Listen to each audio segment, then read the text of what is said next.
भूतनी की शादी। एक शहर में एक मॉल था। किसी कारणवश वो 2 साल से बंद था। उस मॉल में एक भयानक भूतनी रहने आई थी। लगता है मेरी शक्तियाँ दिन प्रतिदिन कमजोर होती जा रही हैं। मुझे काली रानी की आराधना करनी पड़ेगी। भूतनी दिन रात आराधना करके काली रानी को प्रसन्न करने में जुट जाती है। रात को काली काली, दिन को काला काला, काली रानी के नाम की जपती हूँ मैं काली माला। 2 महीनों तक आराधना करने के बाद काली रानी प्रसन्न होती है और भूतनी को दर्शन देती है। रात रहेगी काली, दिन भी होगा काला, बोल काली रानी की तू क्यों जपती है माला। हे काली रानी, मैं दिन प्रतिदिन बूढ़ी होती जा रही हूँ, शक्तिहीन होती जा रही हूँ। मुझे ऐसा उपाय बता कि मैं जवान हो जाऊं, ताकतवर हो जाऊं। ठीक है, तू शादी कर ले, किसी भूत से नहीं, इंसान से। शादी की पहली रात उसे मार देना, तू फिर से जवान हो जाएगी और ताकतवर हो जाएगी। ठीक है रानी, अपना काला साया ऐसे ही मुझ पर कायम रखना। काले साम्राज्य की जय हो, जय हो। आशीर्वाद देकर काली रानी चली जाती है और भूतनी दूल्हा ढूंढने में लग जाती है। क्या यार राहुल, तू शादी कब करेगा और हमें पार्टी कब देगा? कोई ढंग की लड़की भी तो मिलनी चाहिए। तेरी चिंता मैं दूर किए देता हूँ। मोबाइल दे अपना।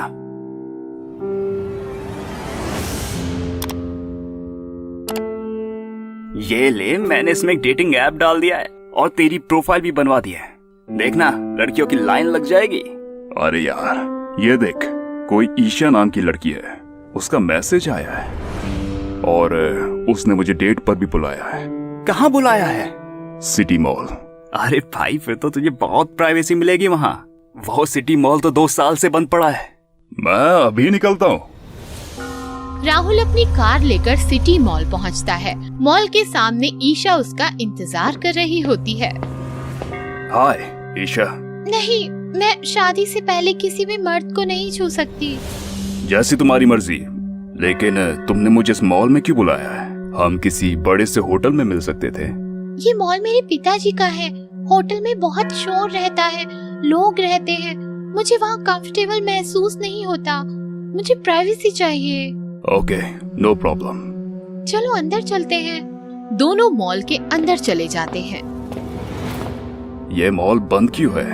मेरे पिताजी के बहुत सारे बिजनेस हैं। वो अकेले इस मॉल को नहीं संभाल सकते, लेकिन अब ये मॉल फिर से शुरू करना चाहते हैं। मैं उनकी इकलौती बेटी हूँ, इसीलिए जो मुझसे शादी करेगा ये मॉल उसे ही मिलेगा। सच में? मुझे घुटन हो रही है।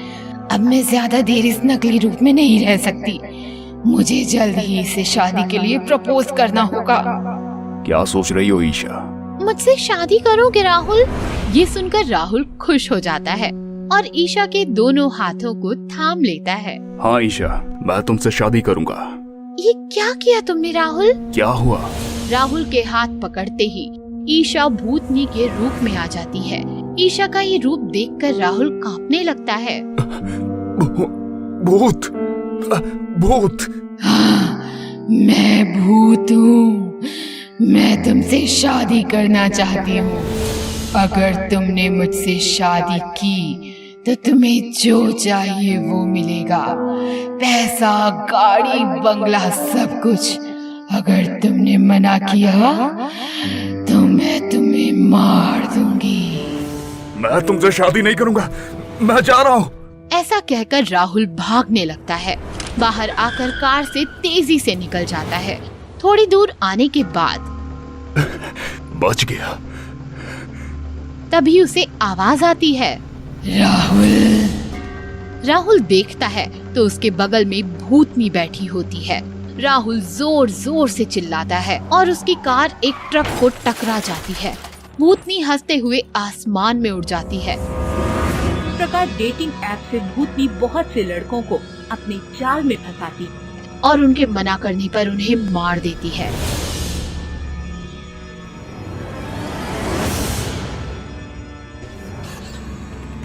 एक दिन सुशांत नाम का लड़का भूतनी से मिलने आता है। भूतनी रूप बदलकर उसे मिलती है। हाय ईशा। सॉरी, मैं शादी से पहले गैर मर्द को नहीं छूती। मुझे पता है तुम ईशा नहीं भूतनी हो। ईशा अपने असली रूप में आ जाती है। फिर भी तुम मुझसे डरे नहीं? नहीं, क्योंकि मैं तुमसे शादी करना चाहता हूँ। लेकिन क्यों? मेरी कुंडली में दोष है। जो लड़की मुझसे शादी करेगी वो उसी दिन मर जाएगी, इसलिए कोई भी लड़की मुझसे शादी करने में डरती है। तो तुम मुझे बलि का बकरा बनाना चाहते हो? ऐसा नहीं, शादी से पहले पंडित जी एक यज्ञ करेंगे जिसके बाद तुम्हें कोई खतरा नहीं होगा, फिर हम शादी कर सकते हैं। फिर तुमने ये बात उन लड़कियों को क्यों नहीं बताई? मैंने बताया, लेकिन किसी ने मेरा भरोसा नहीं किया। और वैसे भी उनसे शादी करके मुझे क्या मिलेगा? तुमसे शादी करूंगा तो मुझे बंगला, गाड़ी, पैसा सब कुछ मिलेगा। लगता है बड़ा लालची है, ये मेरे जाल में फंस जाएगा। ठीक है, तो फिर हम आज रात को ही शादी करेंगे। तुम पंडित को लेकर आ जाना। रात होती है। मॉल में शादी की सारी तैयारियां हो जाती हैं। पंडित बड़ा सा यज्ञ करता है। यज्ञ संपन्न हुआ। अभी यह जल कन्या को प्राशन करवा दीजिए, जिससे कन्या संकट मुक्त हो जाएगी। ये लो, पियो इसे। इसे पीने से सारा खतरा टल जाएगा और फिर हम शादी करके नया जीवन आरंभ करेंगे। बेवकूफ कहीं का, इसे पता नहीं शादी के बाद तो इसका जीवन समाप्त हो जाएगा। भूतनी वो जल पी लेती है। जल पीने के बाद वो जलने लगती है। ये क्या? मैं जल रही हूँ, मैं जल रही हूँ। मुझे धोखा तो तुमने मेरे भाई को दिया था। कौन हो तुम? मैं उसी राहुल का भाई हूँ जिसे तुमने धोखे से मारा था। मैं उन सारे लड़कों का बदला लेने आया हूँ जिन्हें तुमने बस अपने स्वार्थ के लिए मार डाला। बचाओ, मुझे बचाओ। इस तरह सुशांत की होशियारी की वजह से भूतनी के सारे काले इरादे नाकाम हो जाते हैं। भूतनी जल के मर जाती है और शहर से खतरा टल जाता है। रेनू आंटी। कहानी है दिल्ली के मुखर्जी नगर की। मुखर्जी नगर में थी वृंदावन सोसाइटी में काफी सारे मिडिल क्लास लोग और उनके बच्चे मजे में रहते थे। अपने परिवार के साथ रहता था 24 साल का एक युवक प्रेम मन और तन से काफी सुंदर नौजवान था। इसीलिए सोसाइटी की सारी नौजवान लड़कियां उस पे मरती थीं। चाची के पास आलू पनीर की सब्जी छोड़कर गई थी, कैसी लगी? मुझे आलू पनीर नहीं पसंद। तो आज शाम को चाइनीज खाने चले? मुझे चाइनीज भी नहीं पसंद। प्रेम भैया चलो, सब आ गए हैं। हाँ चलो। पागल कहीं का, इतना बड़ा हो गया है फिर भी बच्चों में खेलता है। एक दिन प्रेम अपने छोटे दोस्तों के साथ क्रिकेट खेल रहा था। प्रेम भैया इस बार सिक्सर चाहिए। हाँ गोलू, मेरा फोकस ब्रेक मत कर। बाप रे, अब बॉल कौन लाएगा? मैंने मारा है तो मैं ही लाऊंगा। ऐसा कहकर प्रेम बॉल लाने के लिए निकल गया और सारे बच्चे डर से बिल्कुल ठंडे पड़ गए, क्योंकि बॉल रीनू आंटी के घर में गई थी। रीनू ने बॉल प्रेम की तरफ बढ़ाया। प्रेम ने बॉल को पकड़ा, लेकिन रीनू ने बॉल छोड़ा ही नहीं। उसने प्रेम का हाथ पकड़ लिया। आंटी क्या कर रही हो? प्रेम, रीनू वृंदावन सोसाइटी की अकेली औरत थी जो अकेली रहती थी। लोगों का कहना था कि वो जादू टोना करती थी। ओम ह्रीम ह्रीम पशुपटक स्वाहा, ओम ह्रीम ह्रीम पशुपटक स्वाहा। ऐसा नहीं था कि रीनू का पति नहीं था। कुछ सालों पहले रीनू का पति मनीष ही उसे सोसाइटी में लाया था, लेकिन 6 महीने बाद वो घर से चला गया और फिर रेणु के पास वापस कभी नहीं लौटा।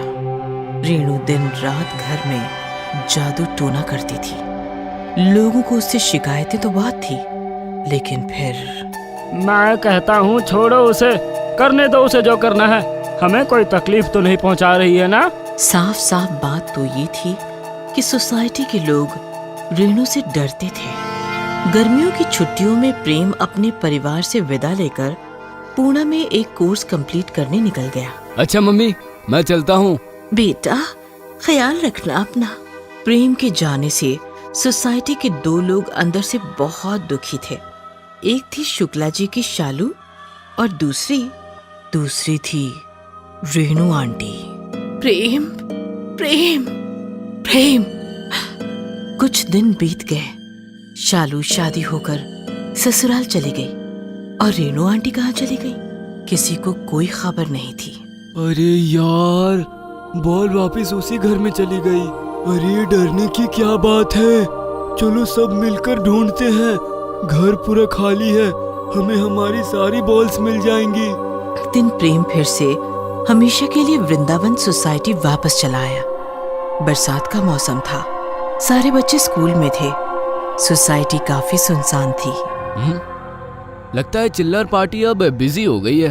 प्रेम ऐसे सोचते हुए अपने घर की तरफ बढ़ रहा था और प्रेम को खिड़की से कोई देख रहा था। जी हाँ, वो शालू नहीं थी, वो थी रेणु आंटी। प्रेम आ गया, अब मुझे मेरा प्रेम मिल जाएगा। इस बार मैं अपने प्रेम को पाकर रहूंगी। रात का खाना खाकर प्रेम अपनी बेडरूम में सो गया था। गहरी नींद में था काफी। उसने करवट बदली और किसी ने उसका माथा चूम लिया। दूसरे दिन सुबह हो गई। सारी सोसाइटी जाग गई थी, लेकिन प्रेम अभी भी बिस्तर में था। डॉक्टर उसका इलाज कर रहे थे। मुझे समझ नहीं आ रहा, इतना हल्का बुखार होने के बावजूद भी शरीर इतना कमजोर कैसे हो सकता है। अभी कुछ मेडिसिन दे देता हूँ, असर नहीं दिखा तो एडमिट कर देना। तू भूखी है ना? मैं भी भूखी हूँ, हम दोनों भूखी हैं। आज रात मेरी भूख तो मिट जाएगी। तू देख ले, तुम्हें अपनी भूख का क्या करना है।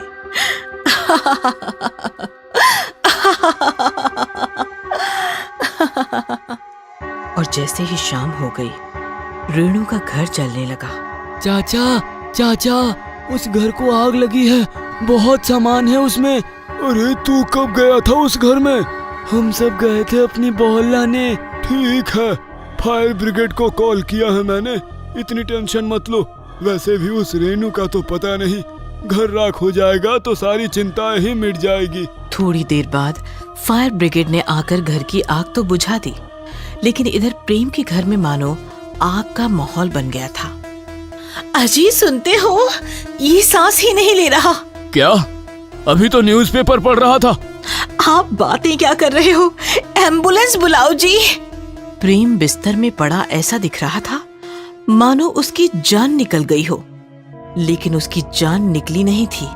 वो बस खिड़की के पास खड़ी रेणु के साथ बातें कर रही थी। प्रेम, कुछ बोलो ना। क्या बोलूं? क्या चाहती हो आप? क्यों बांध रखा है आपने मुझे? मैंने तुम्हें बांध रखा है क्योंकि मैं तुम्हें चाहती हूँ। लेकिन मैं आपको नहीं चाहता। बस एक रात चलो मेरे साथ। बस आज की रात तुम्हारा शरीर अस्पताल में रहेगा और तुम मेरे साथ शहर से बाहर। उसके बाद मैं खुद तुम्हें अस्पताल छोड़ने आऊंगी। प्रेम ने पीछे देखा तो उसका शरीर उसके परिवार वाले कब के अस्पताल लेकर गए थे। क्या सोच रहे हो प्रेम? मैं तुम्हारे लिए अपना घर संसार जलाकर खड़ी हूँ और तुम घर में अटके हो। ठीक है, इंतजार करो, बस मैं अभी आया। प्रेम अपने रूम से चलता हुआ घर से बाहर आंगन में आया तो उसने देखा कि रेणु का घर पूरा जला हुआ है। तभी रेणु आई और उसने प्रेम का हाथ पकड़ लिया। चलो चलते हैं। और फिर रेणु प्रेम का हाथ पकड़कर उसे अपने साथ ले गई। शाम के समय प्रेम ने रेणु के साथ अपना घर, अपनी सोसाइटी छोड़ दी, बस एक रात उसके साथ बिताने के लिए। हाय रे मेरा बेटा। ए जी सुनो, आग ना दो, हमारा प्रेम जरूर आएगा, हमारा प्रेम जरूर आएगा। अरे इस पागल को चुप कराओ कोई, मेरा होश उड़ रहा है। आंटी संभालो खुद को, हमारा प्रेम अब कभी वापस नहीं आएगा। और प्रेम की चिता जलने लगी। देखते ही देखते आग भड़क गई और प्रेम का बस 2 दिनों का बीमार शरीर मौत के बाद आग से लिपट गया और रेणु आंटी के साथ गया हुआ प्रेम अपनों के पास कभी वापस नहीं लौट सका। भूतिया कंगन। कहानी है सहारनपुर जिले के कछुआ शहर की। मालती के इकलौते बेटे धर्मेश की नई शादी हुई थी। मालती बहुत खुश थी।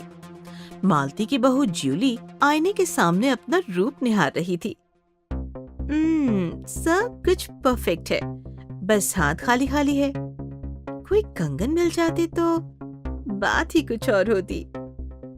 तभी मालती एक कंगन लेकर आई और ज्यूली को पहनाने लगी। मिल गया कंगन, सोने का खानदानी कंगन है। देखो तो कितना जच रहा है। कंगन तो बेहद खूबसूरत है, पर एक ही कंगन क्यों? दूसरा कहाँ है? जूली की बात सुनकर मालती परेशान हो गई। अपने बेटे धर्मेश के पास जाकर कहने लगी, बहू दूसरा कंगन मांग रही है, क्या करे? उसे बोलो नहीं मिलेगा। गुस्सा थूक दे बेटा, हमें कैसे भी करके उसके मायके वालों से दहेज के और 1.5 लाख हथियाने हैं। जूली को खुश तो रखना ही पड़ेगा। बात तो ठीक है, लेकिन कंगन के लिए और थोड़ा इंतजार करना पड़ेगा। लाश तो अभी सड़ी भी नहीं होगी। जूली धर्मेश के साथ सो तो गई, लेकिन रात भर उसे नींद ही नहीं आई। पूरे शरीर में भारीपन महसूस होता रहा। सोने के बाद बुरे सपने लगातार उसकी नींद खोलते रहे। ये आज अचानक क्या हो गया? सुबह गुरुजी को कॉल लगाती हूँ। सुबह हो गई। जूली ने अपने गुरु रविशंकर जी को कॉल लगाई। प्रणाम गुरुजी, कल रात से बुरे सपने आ रहे हैं। भारीपन सा महसूस हो रहा है, नींद भी नहीं आ रही। ऐसा क्या हो रहा है?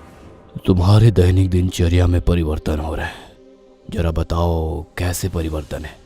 विशेषतः तुमने कुछ नया खाया पिया या फिर पहना तो नहीं? खाना पीना तो सब आपके ही मार्गदर्शन अनुसार है गुरुजी। बस सास का दिया हुआ एक कंगन पहन लिया है।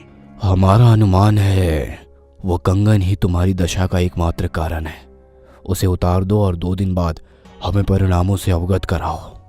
गुरुजी ने कंगन उतारने की सलाह दे दी, लेकिन ज्यूली राजी नहीं थी। कंगन उतार दिया तो सास बुरा मान जाएंगी, और तो और वो दूसरा कंगन भी नहीं देंगी। ये कंगन हाथ में रहेगा तो दूसरा भी जल्द मिल जाएगा। रात होते ही धर्मेश सो गया, लेकिन ज्यूली के हालात बेहद खराब थे। रात के 12 बजे तक वो लेटी लेटी छत की ओर देखती रही। उसकी आंखें फटकर मोटी हो गई थीं। अचानक ज्यूली अपने बिस्तर से उठकर घर के पिछवाड़े आ गई, जमीन पर बैठ गई और नाखूनों से जमीन नोचने लगी।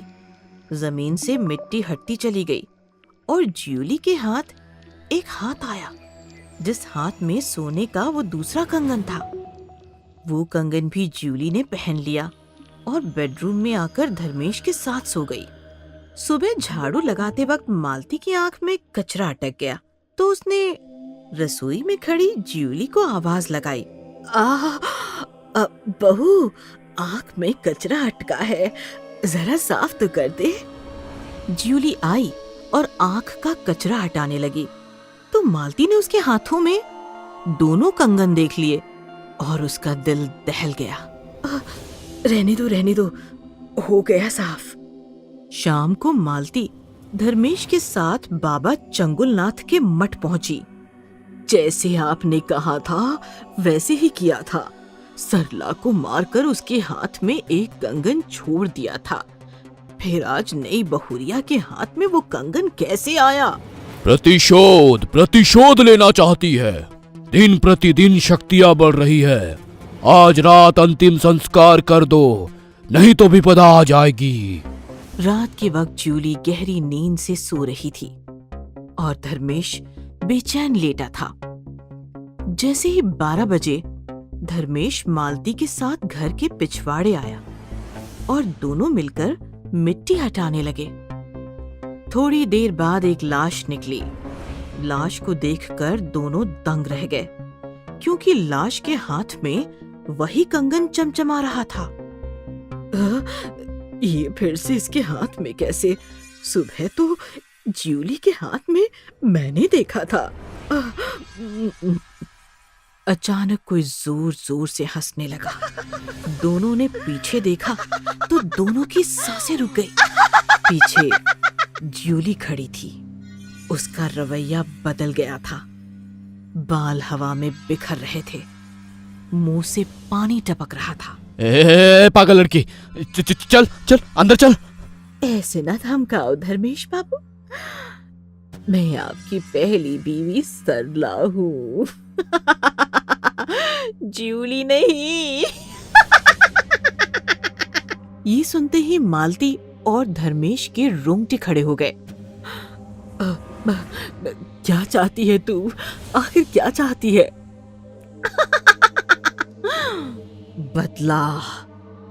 मेरे माता पिता दहेज ना दे सके तो तुम दोनों ने मिलकर बेरहमी से मुझे दफना दिया। अब भुगतो मेरी बेरहमी का नतीजा।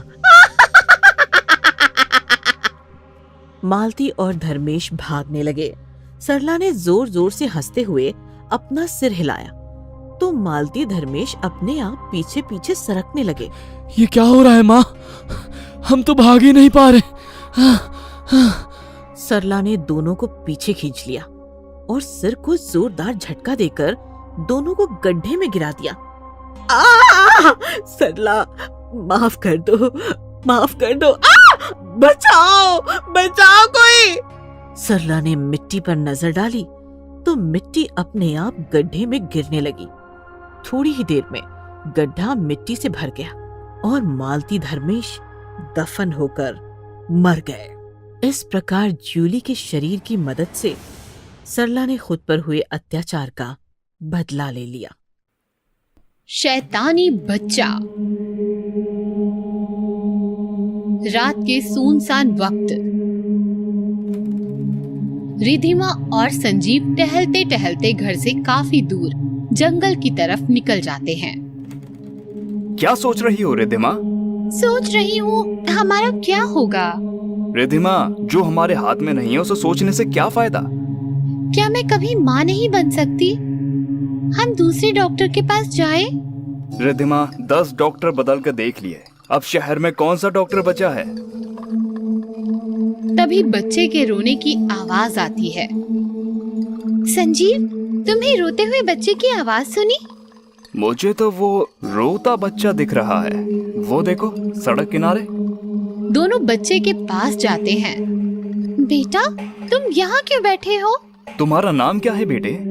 बच्चा जवाब नहीं देता, बस रोता रहता है। रोते रोते अचानक शैतान बन जाता है। नहीं! चिल्लाती हुई रिधिमा बिस्तर पर से उठ जाती है। तेज सांसें चलने लगती हैं। क्या हुआ रिधिमा? बुरा सपना देखा क्या? बहुत बुरा। संजीव, हमने किर्शित को घर लाकर गलती तो नहीं की ना? ऐसा मत सोचो रिधिमा, किर्शित अच्छा बच्चा है। 2 दिन में कितना घुल मिल गया है। बस गूंगा है, बोल नहीं पाता। उसके माता पिता कौन है, कहाँ है? अब किर्शित हमारा बच्चा है। जो इतने प्यारे बच्चे को रास्ते पर छोड़कर चले गए, उनके बारे में हम क्यों सोचें? सो जाओ, कल किर्शित का स्कूल में दाखिला कराना है। सुबह होती है। रिधिमा, किर्शित कहाँ है? तैयार हो रहा है, आता ही होगा। किर्शित हॉल की तरफ आता है। ये लो, आ गया। बेटा, एक शूज की लेस तो खुली छोड़ दिया आपने। रिधिमा शूज की लेस बांधने झुक जाती है। तभी किर्शित रिधिमा की गर्दन को दांतों से काटने लगता है। छोड़ो किर्शित, छोड़ो। किर्शित छोड़ो। संजीव किर्शित को रिधिमा से अलग करता है। देखो, दांत के निशान तक आ गए हैं। बच्चा है या शैतान? छोड़ दो संजीव, बच्चा ही तो है। अपना बच्चा होता तो ऐसी ही शैतानी करता। तू शैतान है, बच्चा बन के रहेगा, इंसान लाड़ प्यार दिखाएगा, लेकिन हमारा मकसद इंसान की तबाही है, तबाही। तुम्हारा नाम क्या है बेटा? सर ये गुंगा है। इसके डॉक्यूमेंट्स? सर ये हमें एक रात रास्ते में रोता हुआ मिला तो हमने इसे गोद ले लिया। प्रोसेस जारी है, डॉक्यूमेंट्स आ जाएंगे। ठीक है, मैं एडमिशन कर देता हूँ। आप डॉक्यूमेंट्स हफ्ते भर में जमा कर दीजिएगा। हरी, प्यून आता है। बच्चे को क्लास लेकर जाओ। प्यून किर्शित को लेकर जाता है। संजीव घर आता है। रिधिमा, कहाँ हो तुम? किर्शित का एडमिशन हो गया। रिधिमा। रिधिमा सीढ़ियों से धीरे धीरे नीचे उतरती है। रिधिमा को देखकर संजीव चौंक जाता है। माय गॉड, ये क्या हुआ तुम्हें? रिधिमा। रिधिमा संजीव के पास आती है और संजीव को काट लेती है। छोड़ किर्शित, छोड़ मुझे, छोड़ मुझे। प्यून भागता हुआ आता है। शैतान काटता है, चल तेरी कंप्लेंट करता हूँ। प्यून किर्शित को लेकर हेडमास्टर के पास जाता है। क्या हुआ हरी? सर, इस बच्चे ने सोहेल को बुरी तरह से काटा, उसकी गर्दन से खून बह रहा है सर। क्या? जाओ तुम सोहन की मलहम पट्टी करो, इससे मैं देखता हूँ। प्यून चला जाता है।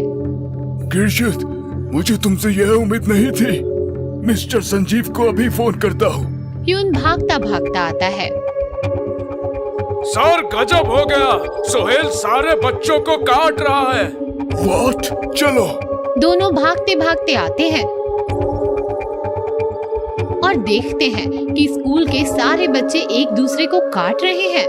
सबके दांत और नाखून निकल आए हैं, हाथ पैर पर लंबे लंबे बाल उगाए हैं। माय गॉड, ये क्या हो रहा है? Stop it, I said stop it.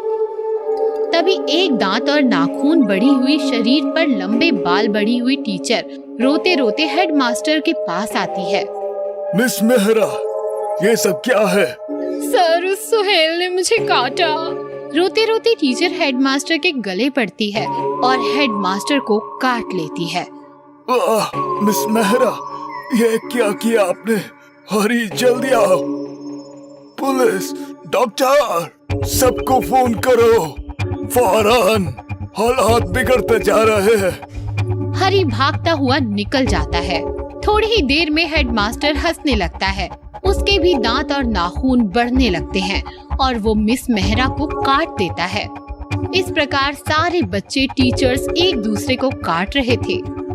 इधर हरी हेडमास्टर ऑफिस आता है। वहाँ किर्शित सर झुकाए खड़ा होता है। ये सब तुम्हारी वजह से हो गया। कौन हो तुम? Hello, police station. किर्शित हरी की गर्दन को पकड़ के लंबे दांतों और नाखूनों से हरी को काट रहा है। किर्शित पूरा शैतान बन चुका है। भगदड़ मची है। बच्चे, टीचर्स, हेडमास्टर सब एक दूसरे को काट रहे हैं, अजीब आवाजें निकाल रहे हैं, अजीब हरकतें कर रहे हैं। तभी स्कूल कॉरिडोर से हरी के पीठ पर बैठकर किर्शित की एंट्री होती है। लंबे दांत, नाखून और बालों से हरी एकदम डरावना दिख रहा है और किसी जानवर की तरह हाथ और पैरों से जमीन पर रेंगता हुआ किर्शित को बाहर ला रहा है। किर्शित को जानवरों की तरह अजीब आवाज निकालकर सलामी देते हैं और चुपचाप बैठ जाते हैं। शैतानी साम्राज्य में आपका स्वागत है। आप शैतान बन चुके हो। मैं तुम्हारा राजा, शैतानों का शैतान। तुम्हें आदेश दे रहा हूँ, शहर के हर आदमी को, बच्चे, बूढ़े, औरत, सभी को काट कर शैतान बनाना तुम्हारी जिम्मेदारी है। मैं अब चलता हूँ। शैतानी साम्राज्य का नारा बुलंद रहे। आसमान से शैतानी माँ धरती पर उतरती है। किरशित को गोद में उठा लेती है और आसमान में उड़ जाती है। मिस्टर और मिसेस सहगल, हमारे पास कल ही एक बच्चा आया है और आप लोग उसे गोद ले सकते हैं। वंदना, उसे लेकर आओ। वंदना एक बच्चे को लेकर आती है जिसने सर नीचे झुकाया हुआ है। क्या नाम है बेटा तुम्हारा? बच्चा ऊपर देखता है, मुस्कुराता है और कहता है, किरशित। बहुत समय पहले एक गांव होता था। उस गांव में बहुत कम लड़कियां थी, जिस वजह से उस गांव के बहुत सारे लड़कों की शादी नहीं हो पा रही थी और वो सभी कुंवारे थे। एक दिन उस गांव के एक लड़के मंगल ने तय किया कि वो दूसरे गांव जाएगा और वहां से किसी लड़की को पसंद करके उससे शादी करेगा। माँ, मैं दूसरे गांव से जल्द ही आपके लिए सुंदर सी बहू लेकर आऊंगा। मंगल दूसरे गांव की तरफ चल दिया। चलते चलते वो एक घने जंगल में जा पहुंचा। अगर मैं पक्के रास्ते से जाऊंगा तो दूसरे गांव पहुंचने में मुझे 2 दिन लग जाएंगे, और अगर मैं जंगल के रास्ते गया तो मैं एक ही दिन में दूसरे गांव पहुंच जाऊंगा। ये सोचकर वो जंगल के रास्ते से चल दिया। मैं उस गांव की सबसे सुंदर लड़की से शादी करूंगा। वो ये सोचता हुआ जा रहा था, तभी अचानक एक सुंदर सी लड़की भागती हुई उसके सामने आई। मुझे बचा लो, वो लोग मुझे मार देंगे। कौन हो तुम? मेरा नाम मंजू है, मुझे बचा लो। तुम चिंता मत करो, चलो मेरे साथ। मंगल मंजू को साथ लेकर वही पेड़ के पीछे छिप गया। वो लोग वहाँ आए और कुछ देर ढूंढने के बाद वहाँ से चले गए। थैंक यू, आपने मेरी जान बचा ली। वो लोग मुझे शहर से उठा कर लाए थे और मुझे जलाकर मेरी बलि देना चाहते थे।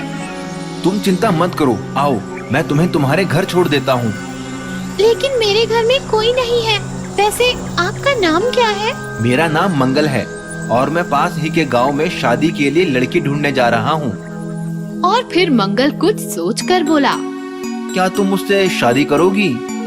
आप बहुत अच्छे इंसान लगते हैं, इसीलिए मैं आपसे शादी करने के लिए तैयार हूँ। ये सुनकर मंगल बहुत खुश हुआ और वो मंजू को लेकर अपने घर लौट आया।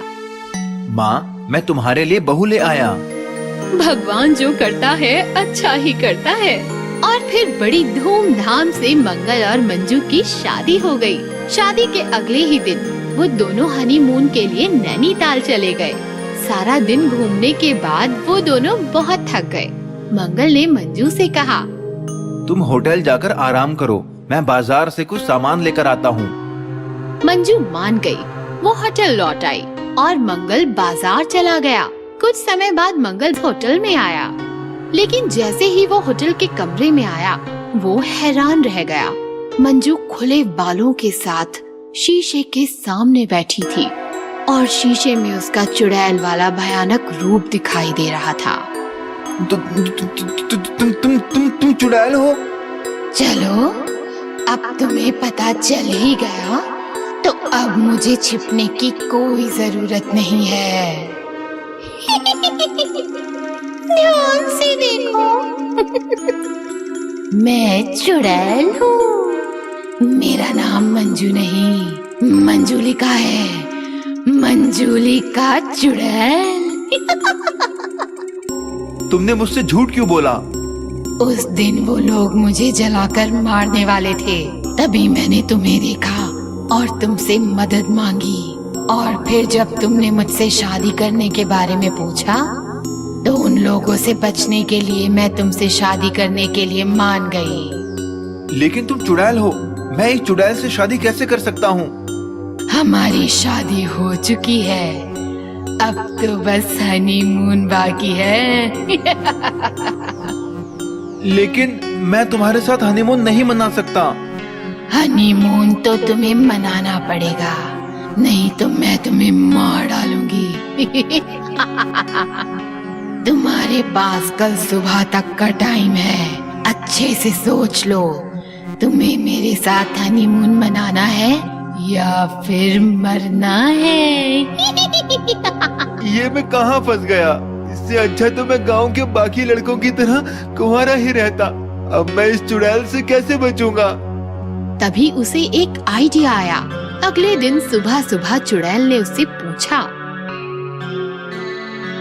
तो तुमने क्या सोचा, मरना है या हनीमून मनाना है? मैं तुम्हारे साथ हनीमून मनाने के लिए तैयार हूँ। सच? हाँ। मंगल उसे होटल से दूर एक पहाड़ी पर ले गया और उससे बोला, तुम अपनी आंखें बंद करो, मैं तुम्हारे लिए एक तोहफा लेकर आया हूँ। मुझे तोहफे बहुत अच्छे लगते हैं। जैसे ही चुड़ैल ने आंखें बंद की, मंगल ने पेट्रोल की कैन उस पर पलट दी, एक माचिस की तीली जलाकर चुड़ैल पर फेंक दी और चुड़ैल आग में जलने लगी। ये तुमने क्या किया? ये क्या किया तुमने? तुम्हें मार दिया। पर तुम्हें कैसे पता था कि जलने से मेरी मौत होगी? कल रात तुमने ही मुझे बताया था कि जंगल में उस दिन वो लोग तुम्हें जलाकर मारने वाले थे। बस मैं समझ गया कि तुम्हें जलाकर मारा जा सकता है। इस तरह मंगल ने चुड़ैल को जलाकर राख कर दिया और चुड़ैल के हनीमून का अंत हो गया। भूतनी आंटी पार्ट 2। एक छोटा सा शहर था। शहर में थी एक कॉलोनी, नाम था भूतनवाड़ी। भूतनवाड़ी कॉलोनी की हर माँ डर के साए में जीती थी, क्योंकि भूतनवाड़ी के एक घर में एक बूढ़ी भूतनी जंगल से रहने आई थी, जो कॉलोनी के छोटे छोटे बच्चों को पकड़कर सताती थी और उन्हें खा जाती थी। भूतनी बूढ़ी थी लेकिन काले जादू में माहिर थी। वो किसी खूबसूरत आंटी का रूप ले लेती और मैदान में खेल रहे बच्चों के पास जाकर उन्हें बहला फुसलाकर अपने घर ले आती और फिर मार देती। चल बेटा मेरे घर चल, मैं तुम्हें रबड़ी खिलाती हूँ। बच्चा भी भूतनी की बातों में आ जाता और आंटी बनी भूतनी की उंगली पकड़कर उसके साथ चलने लगता। अपने घर में कदम रखते ही अचानक भूतनी का रूप बदल जाता और वो अपने असली रूप में आ जाती, जिसे देखकर बच्चा डर जाता। मम्मी बचाओ, छोड़ो मुझे, तुम आंटी नहीं भूतनी हो।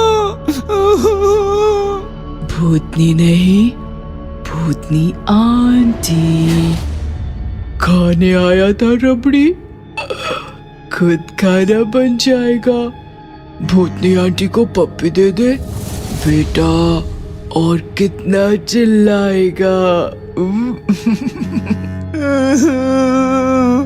नहीं, मैं तुम्हें पप्पी नहीं दूंगा, तुम बहुत गंदी हो, छोड़ो मुझे मम्मी। भक भक ना कर, मेरा भोजन बन, चल। इस प्रकार भूतनी की काली करतूतों से कॉलोनी में हाहाकार मच गया। लोगों ने बूढ़ी भूतनी के पास जाकर उसे काफी समझाया, लेकिन वो नहीं मानी। फिर लोगों ने तंत्र मंत्र का सहारा लिया, तांत्रिकों को उसके घर के सामने बिठाया, लेकिन दुष्ट भूतनी ने अपनी शक्तियों से तांत्रिकों को भी भगा दिया और वो अपनी मनमानी करती रही। इस प्रकार कॉलोनी का नाम भूतनवाड़ी पड़ गया। देखिए, अब इस कॉलोनी में रहना है तो बच्चों को लेकर घर में बंद रहो, नहीं तो कॉलोनी छोड़ दो। बस यही 2 रास्ते बचे हैं बचने के लिए। बेचारे लोग कॉलोनी छोड़कर जाते भी कहां। उन्होंने अपने घर के दरवाजे सदा के लिए बंद कर दिए और डर के साए में जीने लगे। लोगों की सतर्कता से भूतनी भी परेशान हो गई, क्योंकि अब वो और बूढ़ी हो रही थी और उसे खाना मिलना भी मुश्किल हो गया था। ये क्या, लोगों ने तो दरवाजे बंद कर लिए, अब मैं कैसे जीऊंगी? लगता है अब दोबारा जंगल का रास्ता अपनाना पड़ेगा। तभी भूतनी ने देखा कि एक औरत अपने गोल मटोल बच्चे के साथ आ रही थी। अरे वाह, लगता है कॉलोनी में नए रहने आए हैं। बच्चा भी एकदम गुब्बारे की तरह फूला हुआ है। इधर सारे घरों के दरवाजे बंद देखकर बच्चा परेशान हो गया। मम्मी, बोलो गोलू। एजेंट कह रहा था अच्छी कॉलोनी है, लेकिन यहाँ तो सारे दरवाजे बंद है, कोई बच्चा नजर नहीं आ रहा। अब मैं खेलूंगा किसके साथ? तभी भूतनी रूप बदलकर उनके सामने पहुंच गई। आपका स्वागत है हमारी कॉलोनी में। ठंड की वजह से लोगों ने दरवाजे बंद कर रखे हैं। अरे वाह, आपका बच्चा तो बिल्कुल मेरे मोलू जैसा है। मेरा मोलू अभी अभी मैदान में खेलने गया है। मैदान का नाम सुनते ही गोलू खुश हो गया। थोड़ी देर बातें करने के बाद गोलू और मम्मी वहां से निकल गए और भूतनी खुश हो गई। आज तो पार्टी करूंगी। थोड़ी देर बाद फुटबॉल हाथ में लेकर गोलू मैदान में पहुंचा तो उसने देखा मैदान में उसकी उम्र का बच्चा खेल रहा था। ये देखकर गोलू खुश हो गया। तुम मोलू हो ना? मेरा नाम गोलू है, मेरे साथ खेलेगा? बिल्कुल खेलूंगा। फिर क्या, काफी देर दोनों खेलते रहे और खेलते खेलते थक गए। सारा पसीना निकल गया, प्यास भी लगी है। तो चलो मेरे घर, पानी पी कर आते हैं। तुम्हारा घर पास में ही है ना? तुम्हारी मम्मी मिली थी हमें, चलो चलते हैं। गोलू मोलू के पीछे चलते चलते उसके घर के सामने आ गया तो भूतनी आंटी बनकर खड़ी थी। आओ बेटा। गोलू मोलू के साथ जैसे ही अंदर गया, घर का दरवाजा अचानक बंद हो गया और मोलू भी गायब हो गया। मोलू, कहाँ हो तुम? घर में आए गोलू, इसलिए भेजा मैंने नकली मोलू। भूतनी का खौफनाक रूप देखकर गोलू कांपने लगा। बचाओ, बचाओ मम्मी। पीने आया था पानी, अब मेरी प्यास मिटाएगा। भूतनी आंटी को पप्पी दे दे बेटा, और कितना चिल्लाएगा। प्लीज मुझे मत मारो, मैं अपनी मम्मी का इकलौता बच्चा हूँ। मम्मी का इकलौता बच्चा, जैसे हो गाजर कच्चा कच्चा, चप चप करके चबा जाऊं, हाथ लगा एक कच्चा बच्चा। ऐसा कहकर भूतनी गोलू की तरफ बढ़ने लगी और गोलू पीछे पीछे सरकने लगा। जैसे ही भूतनी ने गोलू को छुआ, उसे बिजली का तेज धक्का लगा और वो जलने लगी। ये मेरे साथ क्या हो रहा है? तभी गोलू की मम्मी वहां आई। बिल्कुल सही हो रहा है, तुम्हें क्या लगा मैंने तुम्हें पहचाना नहीं? तेरी जैसी सैकड़ों भूतनियां देखी हैं मैंने। मैं जल क्यों रही हूँ? क्योंकि गोलू के गले में उसकी दादी का दिया हुआ ताबीज है। तेरे जैसी हजारों भूतनियां एक होकर आए तो भी गोलू को छूते ही भस्म हो जाएगी, इतनी शक्ति है इस ताबीज में। चल गोलू। ऐसा कहकर मम्मी गोलू को लेकर निकल गई और भूतनी आंटी तड़प तड़प कर राख हो गई। फिर क्या, फिर तो कॉलोनी के सारे दरवाजे गोलू और उसकी मम्मी के स्वागत के लिए खुल गए। भूतिया क्लासमेट। कहानी है पूना की। आयुष पूना के डी.के. पाटिल कॉलेज में फर्स्ट ईयर में पढ़ता था। उसका 12वीं तक का पूरा एजुकेशन भी डी.के. पाटिल कॉलेज से ही हुआ था। आयुष IAS बनना चाहता था और कॉलेज की लाइब्रेरी में दिन रात पढ़ता था। एक दिन आयुष ने लाइब्रेरियन से पूछा, टाइम्स ऑफ इंडिया कहाँ है? मुझे मिल नहीं रहा। शायद कोई लेके गया है। आयुष चौंक गया क्योंकि उसके अलावा टाइम्स ऑफ इंडिया पढ़ने वाला कॉलेज में कोई दूसरा नहीं था। आयुष दूसरा न्यूज़पेपर उठाकर अपनी जगह बैठ गया। तभी उसका ध्यान गया कि उसके साइड में बैठा एक लड़का टाइम्स ऑफ इंडिया पढ़ रहा था। आयुष ने लड़के से पूछा, IAS की तैयारी कर रहे हो? हाँ। क्या नाम है तुम्हारा? मेहुल, फर्स्ट ईयर में पढ़ता हूँ। अरे फिर तो हम क्लासमेट्स हैं। पहले कभी देखा नहीं तुम्हें। 12वीं तक कहाँ थे? इसी कॉलेज में था, मैंने देखा है तुम्हें। क्या बात कर रहे हो यार, मैंने तो तुम्हें कभी नहीं देखा। इस प्रकार दोनों बातें करते गए और जल्द ही अच्छे दोस्त बन गए। फिर दोनों रोज दिन रात एक साथ लाइब्रेरी में पढ़ने लगे। एक दिन आयुष कॉलेज कैंटीन में अपने दोस्त नेहा और वरुण के साथ था। क्या लाइब्रेरी में दिन रात पढ़ाई करते हो? अकेले बोर नहीं होते? मैं अकेला थोड़ी रहता हूँ, मेहुल भी तो रहता है। कौन मेहुल? अरे वो जो मेरे बगल में बैठता है, अपना क्लासमेट है, मेरे साथ हर लेक्चर अटेंड करता है। मैंने तो तुम्हारे साथ कभी किसी मेहुल को नहीं देखा। क्या कह रही हो? रुको, मैं अभी उसे यहाँ बुलाता हूँ। आयुष ने मेहुल को कॉल लगाया तो मेहुल का मोबाइल स्विच ऑफ था। आयुष परेशान हो गया तो नेहा बोली, ठीक है बाबा, होगा कोई मेहुल। वैसे भी मेरा ध्यान मेहुल पर नहीं वरुण पर रहता है।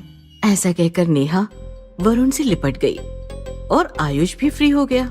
एक रात आयुष और मेहुल लाइब्रेरी में पढ़ाई कर रहे थे। रात बहुत हो चुकी थी। लाइब्रेरियन को नींद आ गई और उसने आयुष से कहा, भाई आयुष, अब लाइब्रेरी तुम ही संभालो, मैं चला। तुम्हारा हो जाए तो नीचे चपरासी को ताला लगाने को बोल देना। लाइब्रेरियन चला गया और आयुष मेहुल के साथ फिर से किताब में खो गया। पढ़ते पढ़ते अचानक आयुष का ध्यान मेहुल की किताब पर पड़ा तो वो चौंक गया क्योंकि वो किताब बिल्कुल कोरी थी। आयुष ने मेहुल की किताब छीन ली और उसके पन्ने पलटे तो किताब में एक भी अक्षर नहीं था। किताब पूरी कोरी है और तुम 2 महीनों से यही किताब पकड़े बैठे हो। चक्कर क्या है भाई? ऐसा कहकर आयुष ने अपने बगल में देखा तो मेहुल वहां था ही नहीं। ये देखकर आयुष काफी डर गया। मेहुल कहाँ गायब हो गया? नेहा भी कह रही थी उसने मेहुल को कभी देखा नहीं। लाइब्रेरियन भी लाइब्रेरी की जिम्मेदारी मुझे दे गया। वो मेहुल को भी तो दे सकता था। क्या इन लोगों ने मेहुल को कभी देखा ही नहीं? क्या मेहुल सच में नहीं है? ये किताब, ये मेहुल का गायब होना, ये सब क्या है? अचानक लाइब्रेरी की सारी लाइट चली गई और आयुष और ज्यादा डर गया। उसने अपनी आंखें बंद कर ली और लाइट का वेट करने लगा। अचानक लाइट आ गई। आयुष खुश हो गया। उसने आंखें खोली, लेकिन जब उसने बगल में देखा तो उसका दिल दहल गया। उसके बगल में मेहुल का डरावना भूत बैठा था। मेहुल, ये सब क्या है? मेहुल नहीं, मेहुल का भूत। और यह जो तू देख रहा है इसके जिम्मेदार और कोई नहीं, बस तू है। मैंने क्या बिगाड़ा है तुम्हारा? तुमने मेरी जिंदगी बर्बाद कर दी। याद कर वह 1 साल पहले की HSC एग्जाम जिसमें तुमने एक लड़के को चीटिंग करते पकड़ा था। ये सुनकर आयुष 1 साल पीछे गया तो उसे बायोलॉजी का एग्जाम याद आया। सर, ये चीटिंग कर रहा है। ए, चल खड़ा हो जा। Sorry sir, extremely sorry sir. 2 minute के अंदर निकल जा यहाँ से, नहीं तो HSC एग्जाम से रस्टिकेट हो जाएगा। जानता है एग्जाम हॉल से बाहर आते ही मैंने क्या किया? तू कैसे जानेगा? तू तो एग्जाम में बिजी था। मैं बिल्डिंग से नीचे कूदकर मर गया और अब तुम्हें मारने आया हूँ। देखो मेहुल, माना कि गलती मेरी है, पर तू भी तो गलत था ना। चीटिंग कर रहा था। चीटिंग गलत है। नहीं, अब मैं जो करने जा रहा हूँ वो गलत है। ये सुनकर आयुष डर गया। क्या करने वाला है तू? मेहुल ने आयुष का गला पकड़ लिया और उसे खिड़की से बाहर फेंक दिया। आयुष लाइब्रेरी की 5वें मंजिल से जमीन पर गिरते ही मर गया और मेहुल लाइब्रेरी की खिड़की से उसकी लाश को मुस्कुराते हुए देखता रहा। भूतिया भाभी। कहानी है जलगांव की। जलगांव में 2 भाई और 1 बहन रहते थे। आकाश सबसे बड़ा था। नौकरी करके भाई बहन की जिम्मेदारियां उठाता था। भैया मेरा डोसा। भैया मेरी फेवरेट दाल खिचड़ी। अरे हाँ भाई हाँ, ला रहा हूँ। आकाश सबका मनपसंद खाना टेबल पर ले आया। भैया खाना बनाने में इतना टाइम, किसके बारे में सोच रहे थे? अरे कुछ नहीं, बस थोड़ी सी थकावट थी। वही तो, आपको आजकल कुछ ज्यादा ही थकान महसूस हो रही है। भैया अब आपको शादी कर लेनी चाहिए। अरे कुछ भी मत बको, खाओ खाना चुपचाप। भैया हमें पता है आपको किस बात की टेंशन है, लेकिन आप कब तक हमारे लिए बिना शादी के रहोगे? आपको भी तो एक जीवन साथी की जरूरत है। हाँ भैया, घर में भाभी आएगी तो मजा आ जाएगा। जॉब लगते ही मैं भी शादी कर लूंगा, फिर हम मुन्नी को उसके ससुराल भेज देंगे और दोनों भाई मजे से रहेंगे। ये सुनकर मुन्नी गुस्सा हो गई। अगर ऐसा है तो इस घर में कोई शादी नहीं करेगा। ये सुनकर आकाश और विकास जोर जोर से हंसने लगे। एक दिन मुन्नी अकेली घर में बैठी थी, तभी एक लड़की उससे मिलने आई। मेरा नाम श्वेता है, मैं तुम्हारे भैया के ऑफिस में उनके साथ काम करती हूँ। ओह, लेकिन भैया तो ऑफिस में ही हैं। पता है मुझे, मैं तो ऑफिस से यहाँ तुमसे मिलने आई हूँ। मुझसे मिलने? हाँ मुन्नी, आकाश बहुत ही अच्छा लड़का है। मैं उससे प्यार करती हूँ, शादी करना चाहती हूँ। कहीं वो गुस्सा ना हो जाए, इसीलिए मैं तुम्हारे पास आई हूँ। ये सुनकर मुन्नी बहुत खुश हो गई। डोंट वरी भाभी, भैया को पटाना मुझे अच्छी तरह से आता है। शाम के समय विकास और मुन्नी काफी एक्साइटेड होकर आकाश का इंतजार कर रहे थे। आकाश आया, लेकिन आकाश के साथ एक और लड़की थी जिसके गले में शादी की माला और मांग में सिंदूर था। भैया कौन कौन है ये? अरे भाभी चाहिए थी ना तुम लोगों को, देखो ले आया। व्हाट? भैया ये मजाक तो नहीं? मुन्नी, इसका नाम विमला है। ये हमारे दूर के मामा की बेटी है। दोनों शहर से आ रहे थे कि अचानक एक्सीडेंट हो गया और मामा चल बसे। बेचारी जख्मी हालात में काफी दिन तक सरकारी अस्पताल में पड़ी थी। आज एक प्रोजेक्ट के सिलसिले में सरकारी अस्पताल गया तो वहां मिली मुझे ये। अब इस बेचारी का हमारे सिवा इस दुनिया में कोई नहीं है, इसलिए मैं इसे शादी करके अपने घर ले आया। मुन्नी ने विमला को देखा। विमला काफी खूबसूरत और मासूम थी। आपके साथ जो भी हुआ भूल जाओ भाभी। आज से आप हमारे साथ नई जिंदगी शुरू करो। आपका बहुत बहुत स्वागत है इस घर में। बहुत बहुत शुक्रिया तुम्हारा। विमला को आए 2 दिनों से ऊपर हो गया था, फिर भी वो किसी भी काम को हाथ नहीं लगाती थी। सारा काम आकाश, विकास और मुन्नी को ही करना पड़ता था। मैंने तुम तीनों का खाना बनाकर रखा है, अब मैं ऑफिस के लिए निकलता हूँ। भाभी कहाँ है? मुन्नी प्लीज, अपनी भाभी को कुछ मत कहो, सोने दो उसे। आकाश भैया के जाते ही विमला नीचे आई। भाभी आपको शर्म नहीं आती? इस पर विमला अजीब आवाज में चीखी, मेरा सर दर्द कर रहा है, मुझे तकलीफ ना दे ऐ लड़की। फिर विमला डाइनिंग पर बैठ गई और देखते ही देखते सारा लंच अकेले चट कर गई। विकास और मुन्नी फटी आंखों से देख रहे थे। दोपहर को आकाश के कमरे से धुआं आने लगा। विकास और मुन्नी कमरे के बाहर खड़े होकर चिल्लाने लगे, भाभी भाभी दरवाजा खोलो, क्या कर रही हो अंदर? भाभी भाभी भाभी आग लगी है कमरे में, दरवाजा खोलो भाभी। दरवाजा तोड़ो भैया, भैया दरवाजा तोड़ दो। विकास ने दरवाजा तोड़ा और अंदर का नजारा देखकर दोनों की सांसें रुक गई। अंदर एक होम जल रहा था जिसके सामने विमला और आकाश भैया बैठे थे। आकाश भैया को विमला ने वश किया था। विमला काफी भयानक दिख रही थी। ओम ऐं क्लीं क्लीं स्वाहा। भाभी क्या है ये? भैया आप तो ऑफिस में थे ना? विमला ने आकाश और मुन्नी की तरफ देखा। आकाश सिर्फ मेरा है, मैं तुम दोनों से उसे छीनने आई हूँ, छीन कर रहूंगी। मुन्नी और विकास समझ गए कि जो कुछ हो रहा है काफी भयानक है। उन्होंने विमला को रोकना चाहा तो विमला ने दोनों को उठाकर बाहर फेंक दिया और कमरे का दरवाजा बंद कर दिया। मुन्नी, श्वेता को कॉल करो, वही अब आकाश भैया को बचा सकती है। उसे किस मुंह से कॉल करो? बेचारी तो सदमे में होगी। तुम बस कॉल करो। मुन्नी ने मोबाइल निकालकर श्वेता को कॉल किया। इधर कमरे में विमला भूतनी बनकर आकाश के साथ तांडव कर रही थी। आकाश को नोच रही थी, पीट रही थी। आकाश जोर जोर से हंस रहा था।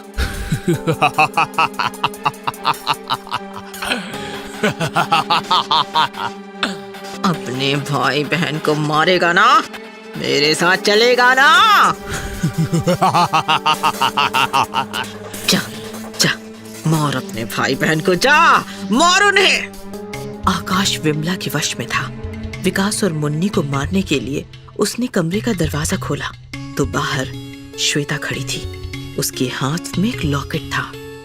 लॉकेट के प्रभाव से आकाश वहीं बेहोश हो गया। मुन्नी, आकाश को संभालो, मैं विमला को देखती हूँ।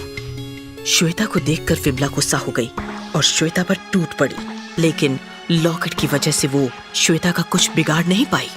मैं छोड़ूंगी नहीं, मैं लौटकर दोबारा आऊंगी। ऐसा कहकर विमला खिड़की से छलांग लगाकर बाहर भाग गई। थोड़ी देर बाद आकाश को होश आया। होश में आते ही आकाश श्वेता के सामने बिलख बिलख कर रोने लगा।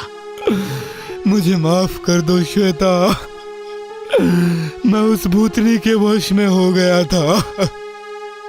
डोंट वरी आकाश, मैं सब जानती हूँ। मुन्नी, विमला तुम्हारी कोई दूर की रिश्तेदार नहीं है। वो हमारे ऑफिस में काम करने वाली एक लड़की थी जिसने 2 साल पहले खुदकुशी कर ली और फिर भूतनी बनकर लौट आई। वो आकाश को पाना चाहती थी, इसीलिए उसे वश करके उसने उससे शादी कर ली। अब तो वो चली गई, लेकिन वो दोबारा भी तो आ सकती है। डरो मत, मैं हूं ना, तुम्हारी ये भाभी तुम्हारे भैया को कुछ नहीं होने देगी। प्रॉमिस। ये सुनकर मुन्नी श्वेता के गले लग गई और फूट फूट कर रोने लगी। दिवाली की रात। कहानी है महाराष्ट्र के कोंकण विभाग की। कोंकण को लोग प्यार से धरती का स्वर्ग कहते हैं, क्योंकि समंदर, घने जंगल और खूबसूरत वादियों का अनोखा संगम है कोंकण। कोंकण मुंबई शहर से काफी करीब 200-250 किलोमीटर की दूरी पर फैला हुआ है। रमन अपनी पत्नी श्वेता और 7 साल के बेटे मिहिर के साथ मुंबई में जॉब करता था। उसकी पत्नी भी आईटी कंपनी में अच्छी पोजीशन पर थी। रमन का जन्मस्थान कोंकण था। सावंतवाड़ी नामक छोटे से गांव में उसका एक खूबसूरत सा घर था, लेकिन वो घर अब खाली पड़ा था क्योंकि उसके माता पिता कई सालों पहले ही गुजर चुके थे और उसके कोई भाई बहन भी नहीं थे। दिवाली की बात है, सबकी दिवाली की छुट्टियां शुरू हुई थी। एक दिन श्वेता रमन से बोली, इस दिवाली में हम सावंतवाड़ी जाएंगे, वहाँ हमारा इतना बढ़िया घर है, पता नहीं किस हालत में होगा, हम आते जाते रहेंगे तो घर भी मेंटेन रहेगा। रमन मान गया और दूसरे दिन सब लोग कार में बैठकर सावंतवाड़ी के लिए निकले। सफर का मजा लूटते लूटते सावंतवाड़ी कब पहुँचे पता ही नहीं चला। जब उन्होंने अपना घर देखा तो वो देखते ही रह गए। घर काफी सुनसान और अकेला खड़ा था। घर के चारों ओर लंबी लंबी घास और झाड़ियां बढ़ चुकी थीं। पापा, ये तो हॉन्टेड हाउस है। बेटा, जब मैं छोटा था तब आसपास बहुत सारे घर थे, शायद हमारे पड़ोसी दूसरी जगह शिफ्ट हो गए हों। कोई बात नहीं, हम इसे फिर से नया करेंगे। रमन, मजदूरों का बंदोबस्त करो। रमन ने एक गांव वाले की मदद से कुछ मजदूर बुला लिए, लेकिन मजदूर काफी डरे हुए थे। कुछ लोग अंदर की सफाई करो, कुछ लोग बाहर की घास साफ करो। जैसे ही एक मजदूर ने घर का मेन दरवाजा खोला, उसके सामने एक भयानक पिशाच दरवाजे में खड़ा मुस्कुरा रहा था।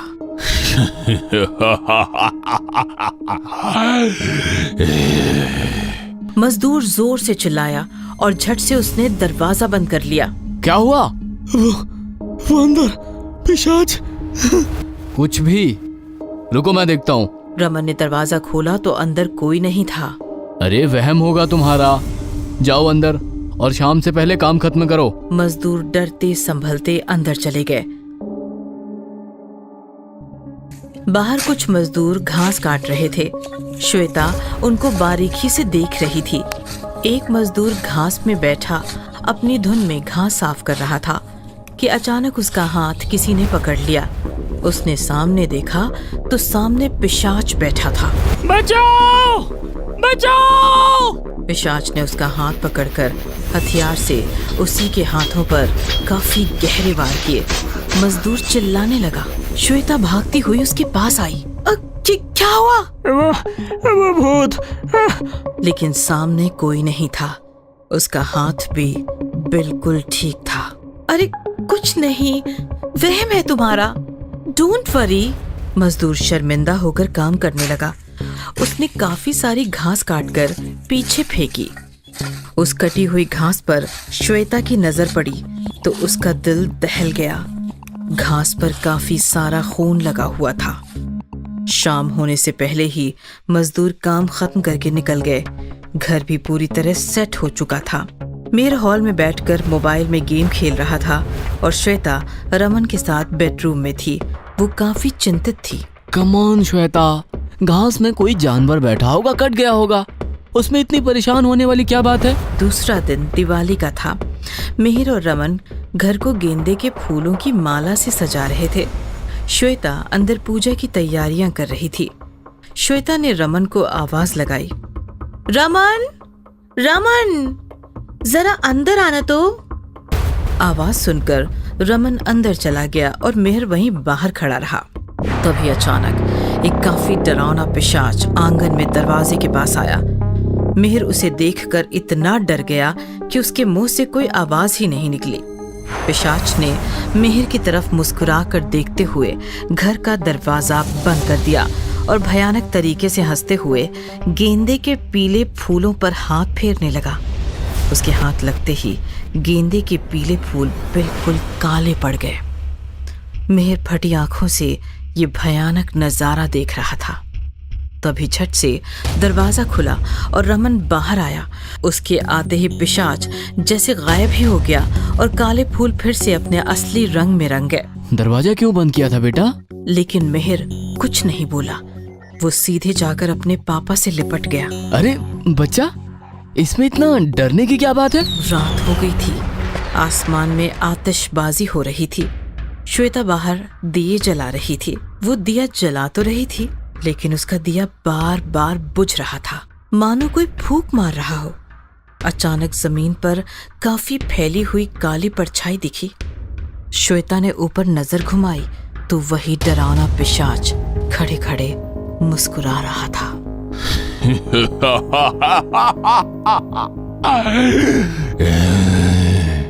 श्वेता दिए छोड़कर घर के अंदर भागी और उसने दरवाजा बंद कर लिया।